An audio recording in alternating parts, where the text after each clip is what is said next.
नवरगावपासून अवघ्या 3 किलोमीटर अंतरावर असलेल्या गिरगाव गावातील तुळशी ट्रेडर्स अँड गृहउद्योग या गोडाऊनला मंगळवारी मध्यरात्रीच्या सुमारास लागलेल्या भीषण आगीत संपूर्ण साहित्य जळून खाक झाले असून अंदाजे 1.25 ते 1.5 कोटी रुपयांचे नुकसान झाले आहे. गोडाऊन मालक अमोल भास्कर पब्बतवार यांच्या मालकीच्या या गोडाऊनमध्ये किराणा माल, जनरल स्टोअर्सचे साहित्य, तुळशी मसाला उत्पादनासाठी लागणारे साहित्य, प्लास्टिक मटेरियल, खाद्यतेलांचे पिपे, साखर व अन्य वस्तू मोठ्या प्रमाणात साठवण्यात आल्या होत्या. मध्यरात्री 2 ते 3 दरम्यान रस्त्याने जाणाऱ्या काही नागरिकांच्या लक्षात गोडाऊनमधून उठणारे आगीचे लोळ आल्याने त्यांनी आरडाओरड केली.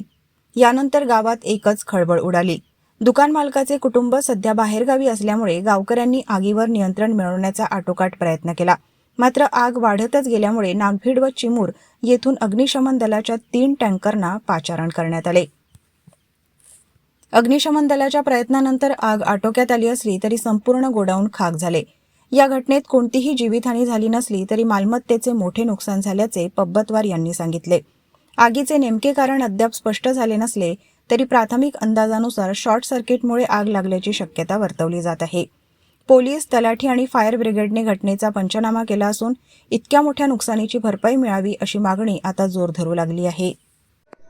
अमोल भास्करराव पब्बतवार, मी गिरगावहून बोलत आहे. तुलसी मसाल्याचे ओनर.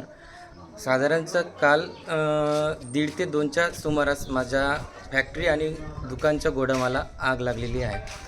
समस्त गिरगाववासियांनी आग विझवण्यासाठी पंपाची सोय करून दिली. त्याचप्रमाणे पोलीस डिपार्टमेंट आणि अग्निशामक दलांनी पण व्यवस्था करून आत्तापर्यंत सकाळचे 10 वाजेपर्यंत आगीचा आटोक्यात येऊन नाही राहिली आणि साधारणतः त्या फॅक्टरीचं नुकसान 1.25 ते 1.5 करोडच्या घरात झालेलं आहे.